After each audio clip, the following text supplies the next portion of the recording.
Number 8. Magdalena Krulka. A beautiful Polish crime boss who's described by police as highly dangerous was hunted down by Interpol in 2019 and 2020. Magdalena Krulka, a woman from Krakow in Poland's southern region, is a member of a criminal gang supposedly connected to the football hooligans called the Cracovia. Krulka wasn't just a member though, she was allegedly the gang's second-in-command. It's believed that she ran a 2-year campaign of terror in the tourist city, running extortion rackets, trafficking drugs, and carrying out brutal attacks on rivals. In 2017, one of Cracovia's leaders, Krulka, was rumored to be in a relationship with, was shot and killed by anti-terror police officers. In response, hooligan Adrian Zialona and 6 other gang members kidnapped a man and viciously beat him, breaking his kneecaps and almost strangling him to death. Those involved were arrested and Zialona was killed in the process. The man's death allowed Krulka to take over as the gang's number 2. She then concentrated her energy on the group's finances and focusing on brokering drug smuggling deals from Spain. A police raid in 2018 led Krulka, who's nicknamed the Queen of the South, to escape and set up a criminal organization of her own. In 2019, the police stated that the new gang was responsible for smuggling about 65 kilos of cocaine and marijuana onto the black market. According to investigators, the female crime boss set up her group after deciding to take care of her fellow gang members that hadn't yet been caught by the police.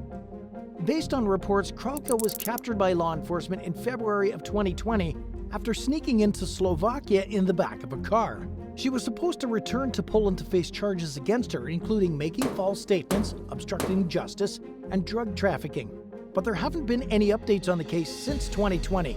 For all we know, Krulka could be back on the streets, leading her criminal organization from the shadows. Number 7. Melissa Lachina Calderon.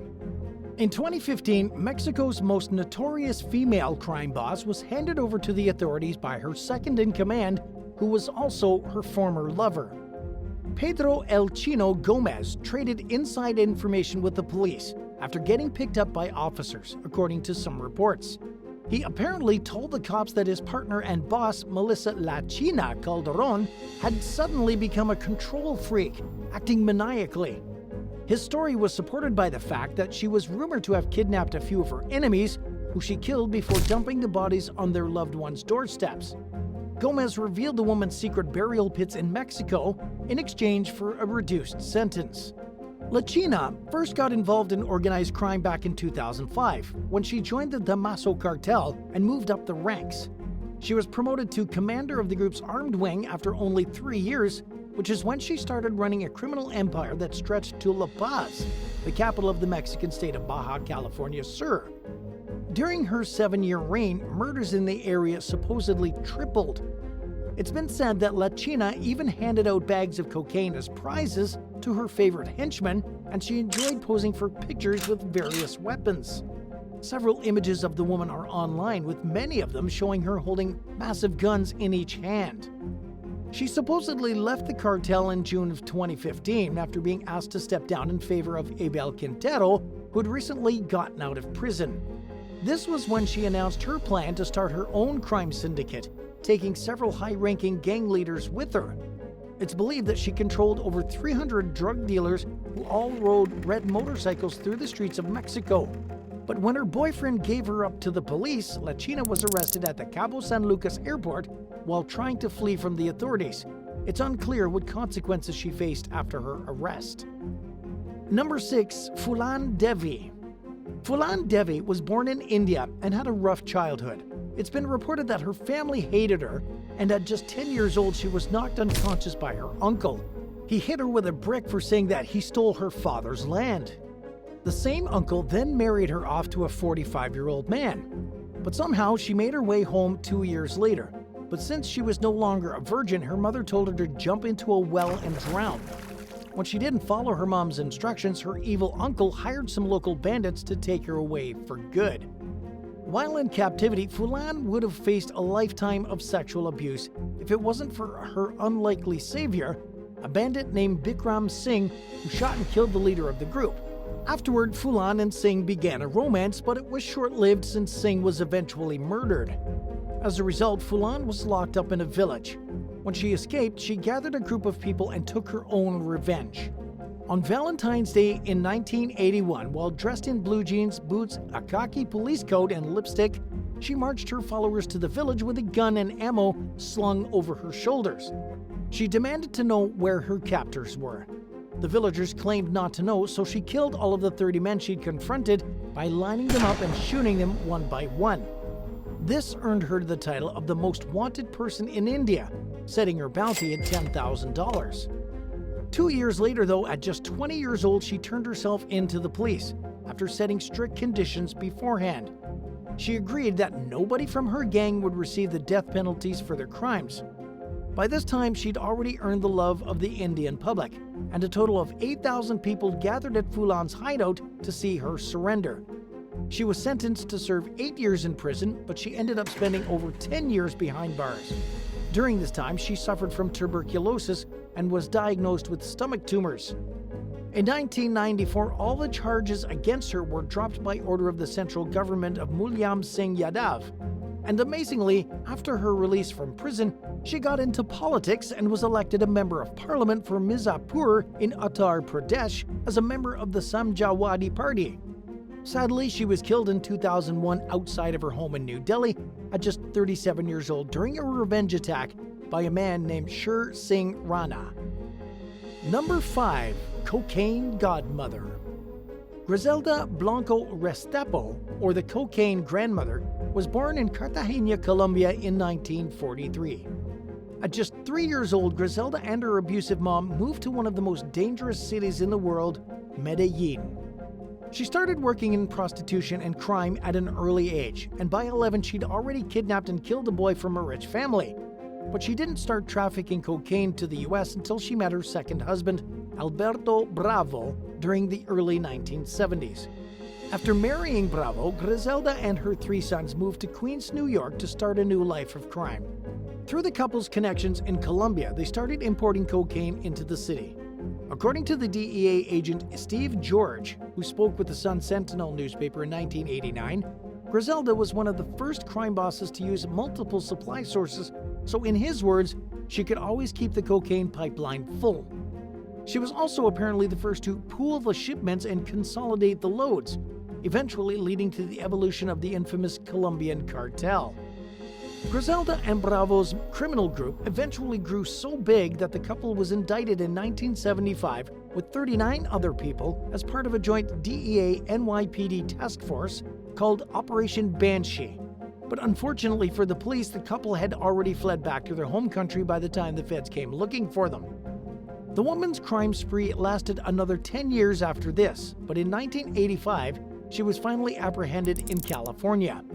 While Griselda was in custody, prosecutors charged her with 3 counts of murder, but their case quickly fell apart. Even from behind bars, Griselda was alleged to have run her drug enterprise. When she was released from prison in 2004 after serving 20 years, she was deported back to Colombia. Then, in 2012, as Griselda was leaving a butcher shop in Medellin, an unknown assassin on a motorcycle shot her in the head, instantly ending her life. She was 69 years old at the time of her death and had been living quietly in the country since being deported 8 years earlier. But in the end, what comes around goes around, and many found it ironic that the woman was killed in the same way so many of her victims had. Number 4. Shazia Abia Den. 2 sisters from the UK ran a multi-million-dollar drug ring from their Manchester-based beauty business and were forced to pay back most of their ill-gotten gains in 2022. 44-year-old Shazia Den and her older sister, 47-year-old Abia Den, ran a front company called The Beauty Booth in Bury as a money laundering operation. The pair were apparently funneling heroin, amphetamines, and cocaine to their contacts in South Yorkshire behind the scenes. During a hearing at Manchester Crown Court, the police told the judge that they'd confiscated £345,031 from several individuals that helped organize the crime. This happened back in December of 2020, when 17 people were arrested after the authorities smashed a cross-Pennine drug ring, ultimately seizing the cash and over 60 kilos of cocaine and heroin. Shazia and Abia eventually pled guilty to conspiracy to convert and transfer criminal property and conspiracy to supply Class A drugs. They also entered guilty pleas for the charge of intent to supply Class B drugs like cannabis. As a result, Shazia was given a 15-year sentence while Abia got 18 years behind bars. It wasn't until 2022 that the sisters were hit by confiscation orders under the Proceeds of Crime Act. Shazia, who was the original mastermind behind the criminal empire, had £259,079 confiscated, and Abia lost around £49,478. Number 3. Nunzia DAmico. In 2015, Nunzia DAmico was hit with a spray of bullets in an eastern suburb of Naples, only 15 feet from her front door. She probably looked like any ordinary mother. She pushed her baby around in a carriage, but her true story was a lot darker. At the time, the woman's brothers, Antonio, Giuseppe, and Salvatore, were known heads of the Notorious DAmico clan and had been arrested for their crimes. But the thing is, Nunzia was believed to be the one actually in charge. Because of this, she was assassinated by members of a rival gang as part of the city's horrific drug war. Gaetano Lauria, who worked as an informant and was accused of mob-related murder, told the authorities that Nunzia, who had a conviction for drug trafficking, was the leader of the criminal family business. Her death emphasized what prosecutors in Italy had been saying for a long time. Women are starting to take over mafia groups as their brothers and husbands are imprisoned. Experts have estimated that there are almost 10 times as many female gangsters and mobsters in Italy than there were 20 years ago. And surprisingly, female crime bosses are known to be more cynical and violent than men. Number 2. Raquel de Oliveira. Raquel de Oliveira was sold to a brothel by her grandmother as a young girl, and by age 11 she'd already been given her first gun by a crime lord godfather. At just 15 years old, she'd already killed a man in cold blood. All this and more happened in the years leading up to Oliveira running a vicious Brazilian cocaine cartel.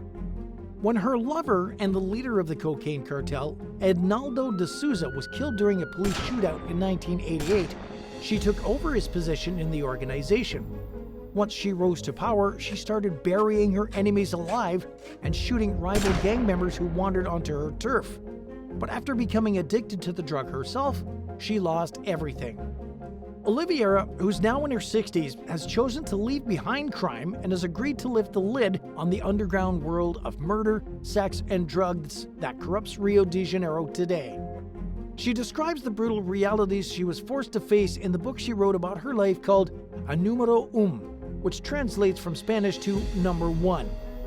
All that remains of her cocaine boss career now are her memories and her addiction. According to her, she spent almost everything she had on drugs, even carrying out a robbery just to blow the money she earned on cocaine. Number 1. The Big Female Kitten.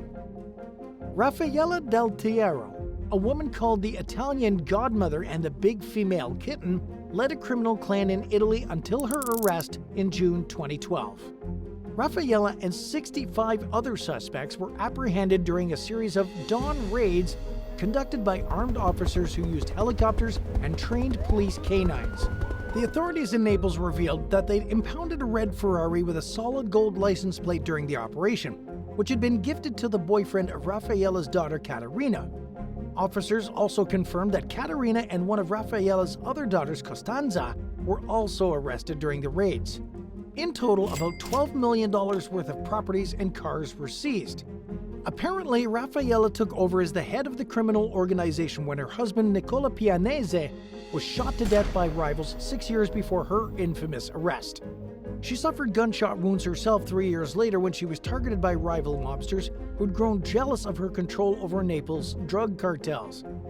Raffaella was held on charges of extortion, drug trafficking, mafia association, and violation of the Arms Act.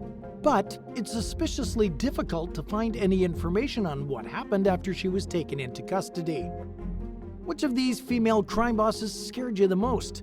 Let us know in the comments down below. If you enjoyed this video, be sure to subscribe to the channel. Thanks for watching, and we'll see you next time.